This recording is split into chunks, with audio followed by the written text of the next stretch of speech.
Hello everyone, welcome to our SYBCom third semester class. We are solving amalgamation of form. Today we are going to solve question number 5 with question answers. इसके पहले के video आई button में check करें, नीचे description में link है वहाँ check करें. क्वेश्चन नंबर 5 बोलता है the balance sheet of messrs A and B and messrs C and D as on 31 December 13 were as follows. Balance sheet दी गई है, ओल्ड बैलेंस शीट है आपके पास. एसेट्स हैं, लाइबिलिटीज हैं, ए बी पार्टनर है, सी डी पार्टनर है, कुछ लाइबिलिटीज है. आगे क्वेश्चन में वो कहते हैं कि the firm decide to amalgamate and form into A B C D and company. New company का नाम है आपके पास और न्यू कंपनी फॉर्म हो रही है 1 जनवरी 2014 को, यानी 31 दिसंबर 2013 ओल्ड बैलेंस शीट है और न्यू फॉर्म आपका 1 जनवरी 2014 को फॉर्म हो रहा है. Partner would share profit and loss equally between themselves as they were doing prior to amalgamation. इसका मतलब है जो रेशो है यहाँ पे 1:1 पुराना भी है और नया रेशो भी 1:1:1:1 आएगा, क्योंकि नए के अंदर आपके 4 पार्टनर होंगे तो 1:1:1:1 4 बार करना पड़ेगा और ओल्ड फर्म का रेशो भी उन्होंने इक्वल बोला है 1:1. Anyhow they agree to following revaluation of assets and liabilities. यानी assets और liabilities वो revaluate करना चाह रहे हैं. क्या condition है, यानी purchase consideration में लगेगा हमारा ये land, machinery, furniture, debtor, stock, outstanding expense. तो कुछ एसेट्स हैं और एक लाइबिलिटी है. इसके अंदर बच्चों देखो कैश एंड बैंक और आपका लोन के बारे में कोई डिटेल नहीं है, उस पर ध्यान देना आपको, और क्रेडिटर भी. अगर डिटेल नहीं है तो आपको बुक वैल्यू कंसीडर करना पड़ेगा. पीसी में डिटेल है तो we will go as per the detail. आगे डिटेल बोलता है additional information. New firm would not take over the loan of CND. CND का लोन है 10,000, ये न्यू फर्म नहीं लेगी. इसका मतलब है पुराने फर्म को ही एडजस्ट करना पड़ेगा. बच्चों देखो लोन का ट्रीटमेंट दो तरीके से आप कर सकते हो. सबसे पहले आप कैश चेक करें आपके लोन के सामने. कैश अगर ज़्यादा है तो आप डायरेक्टली यहाँ कट कर सकते हो, डिडक्शन दे सकते हो. मगर आप देखेंगे यहाँ पे कैश 1000 है, लोन 10,000, यानी डायरेक्टली डिडक्ट नहीं होता है. तो इस 10,000 की आपको एक्स्ट्रा एंट्री ओल्ड फॉर्म में पास करनी पड़ेगी, realisation account debit to partners capital account. तो यहाँ पे जनरेटी आपको याद रखनी है अगर लाइबिलिटीज नॉट टेकन ओवर है तो. और उसी तरह से अगर एसेट्स नॉट टेकन ओवर बोलता है तो एंट्री क्या बन जाएगी, पार्टनर्स कैपिटल टू रियलाइजेशन. तो ये दोनों जनरेटी आप याद रखें. एनीहाउ तो लोन नहीं लेके जा रहा है तो लोन हम पास करेंगे realisation account debit to partners capital. इसको याद रखना आपको. आगे the goodwill of A and B and C and D value at 10 and 5. 10,000 A B company का है, 5,000 सी एंड डी कंपनी का है. गुडविल दिया है, पीसी में आएगा. Total goodwill comes to 15,000. But for the purpose of balance sheet of the new form the combined goodwill would be valued at 12,000. यहाँ पे बच्चों गुडविल का थोड़ा सा उन्होंने कैलकुलेशन बताया कि वो बोलता है कि भाई न्यू बैलेंस शीट में हम सिर्फ 12,000 ही गुडविल लेंगे, जबकि कैलकुलेशन के दौरान 15,000 था. इसका मतलब आपको समझ में आना चाहिए 3,000 का गुडविल रिटर्न ऑफ हो रहा है. ये हमारा वर्किंग नोट में काम आएगा, इसको याद रखना आपको. फिर the capital of new form will be 14,000 each. 4 partner है बच्चों, चारों को 14,000 ईच देना है. Partner introducing cash if necessary, यानी जो भी एडजस्टमेंट होगा, क्योंकि न्यू कैपिटल दिया होता है इसका मतलब है आपका बैलेंस कुछ एडजस्ट करना पड़ता है, क्योंकि हम जो कैपिटल निकालते हैं ओल्ड फर्म में वही कैपिटल हम लेके जाते हैं न्यू फर्म में. अब यहाँ पे ऑलरेडी न्यू कैपिटल दिया, यानी ओल्ड कैपिटल और न्यू कैपिटल में डिफरेंस आएगा. वो डिफरेंस का एडजस्टमेंट या तो कैश बैंक अकाउंट में करना होता है या तो करंट अकाउंट में करना होता है. इसके पहले क्वेश्चन नंबर 4 में हमने करंट अकाउंट का एडजस्टमेंट किया था. आज हम कर रहे हैं एडजस्टमेंट इन कैश. ठीक है.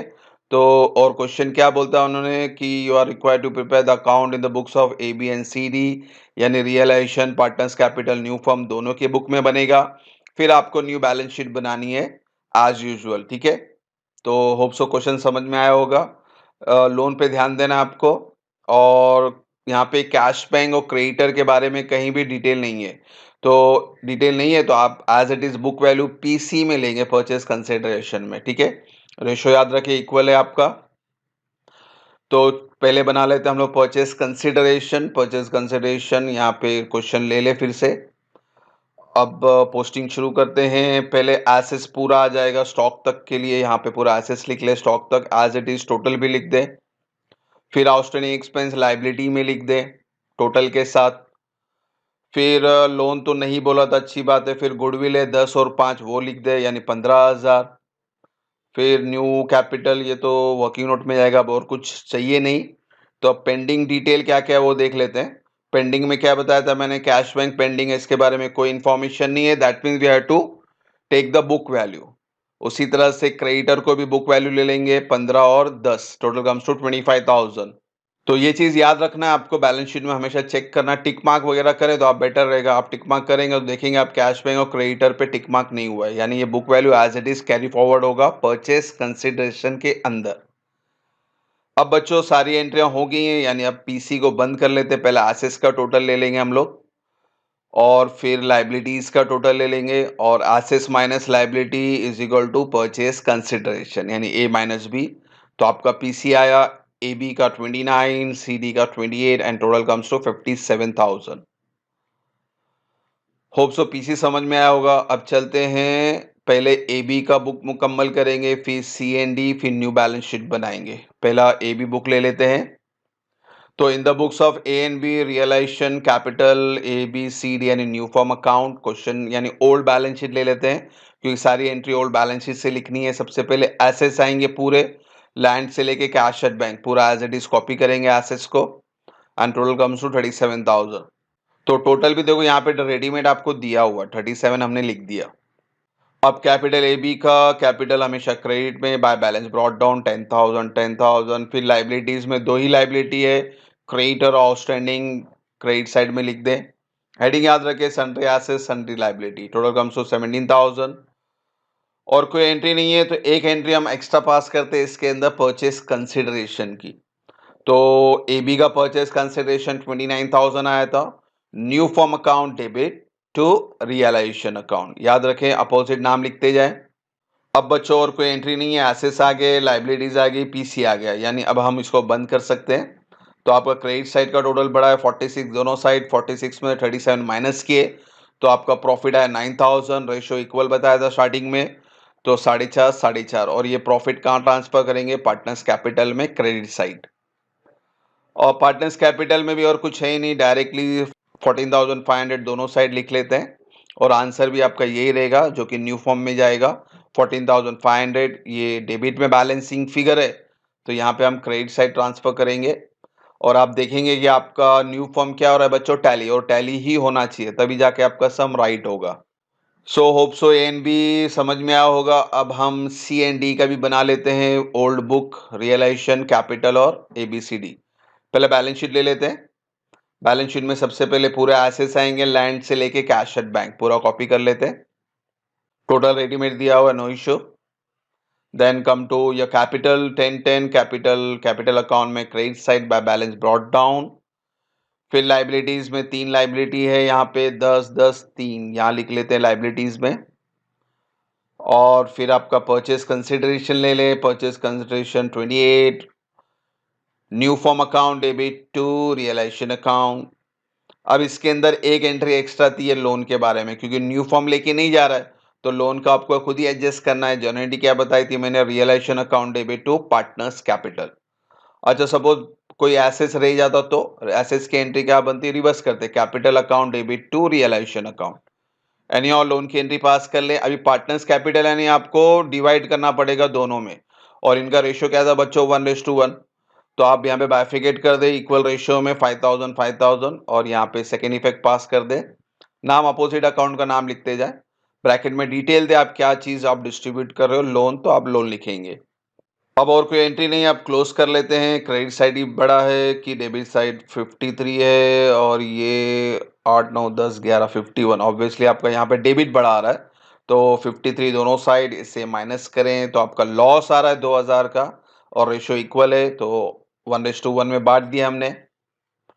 अब लॉस जो आया है इसको शिफ्ट करेंगे कैपिटल अकाउंट में अपोजिट साइड यानी debit side to realisation account. Bracket में आप बता दें लॉस है आपका।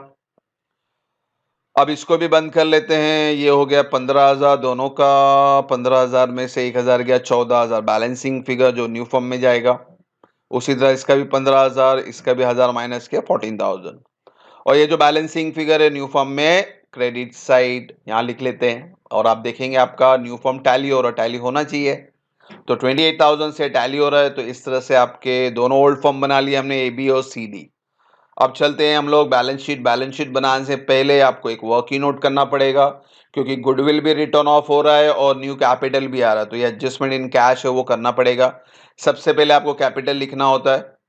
कैपिटल अभी हमने बनाया था ए बी का 14,500 और सी डी का 14,000। तो जो ओल्ड फॉर्म में हमने कैपिटल निकाला था वहां से हम लेना है आपको कैपिटल। बता दूं मैं आपको, 1 मिनट। ये देखो सी एंड डी का 14,14 ये आपको चाहिए, और ए बी का आपको 14,500 14,500 ये आपको शिफ्ट करना है वहां पे। ठीक है, चलो वर्किंग नोट में फिर से चलते हैं।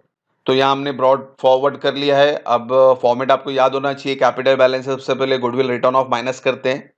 क्वेश्चन में बताया था उन्होंने कि भाई 15,000 तो दे रहे हैं, मगर न्यू फॉर्म में 12,000 लेंगे, यानी 3,000 आपको समझ में आना चाहिए कि भाई रिटर्न ऑफ हो रहा है।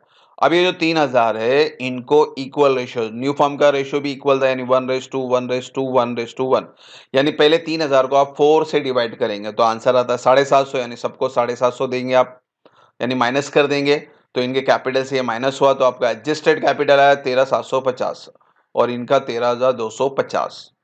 और अब आपको न्यू कैपिटल भी देना है 14,000 ईच, सबको देंगे 14,000। अब बच्चों ये न्यू कैपिटल से इसको माइनस कर लें तो आपका जो बैलेंस आता है 250 250 750 750, ये नेगेटिव आ रहा है, यानी आपने इनको ज्यादा कैपिटल दिया है, तो इनसे अब रिकवर करना है, आपको लेना है। तो आप अगर ये चारों प्लस करेंगे तो इट विल बी 2,000। तो 2,000 आपको कैश में जाके सिंपली ऐड करना है। और यही सम अगर करंट अकाउंट का होता है, यानी any adjustment to be made in current account, तो आप यहाँ पे करंट अकाउंट लिखते हैं। और करंट अकाउंट में आपको सिर्फ यही कि एसेट्स और लायबिलिटीज में डायरेक्ट पोस्ट करना होता है। ये पॉजिटिव आ रहा है, यानी ये सब के सब एसेट्स में जाते हैं करंट अकाउंट हेडिंग के अंदर। तो करंट अकाउंट और कैश में फर्क यही है, कैश है तो आपको सारी एंट्री जाके कैश में प्लस करने, ये नेगेटिव आ रहा है इसलिए प्लस कर रहे हैं। पॉजिटिव आता तो आप क्या करते हैं, उसको माइनस करते हैं। लॉजिक समझना है तो लॉजिक समझे। देखो एक्चुअल कैपिटल था 14,500, में एक ही एग्जांपल ले रहा हूँ। ए को हमें देना था 14,500, ठीक है, उसको गुडविल फॉर्म में हमने 750 दिया, यानी अब कितना देना बाकी है 13,750, मगर एज अ न्यू कैपिटल हमने उसको कितना दिया 14,000, यानी एक्स्ट्रा पैसा दे दिया। तो ज्यादा पैसा दिया तो लेना पड़ेगा ना रिकवर, तो पैसा आने वाला हमेशा एसेट्स। तो पैसा आने वाला एसेट्स, अगर ये थियरी याद है याद रखो, नहीं तो सिंपल वे में याद रखो, नेगेटिव है तो कैश में जाके प्लस कर दें, और पॉजिटिव है तो कैश में जाके माइनस कर दे।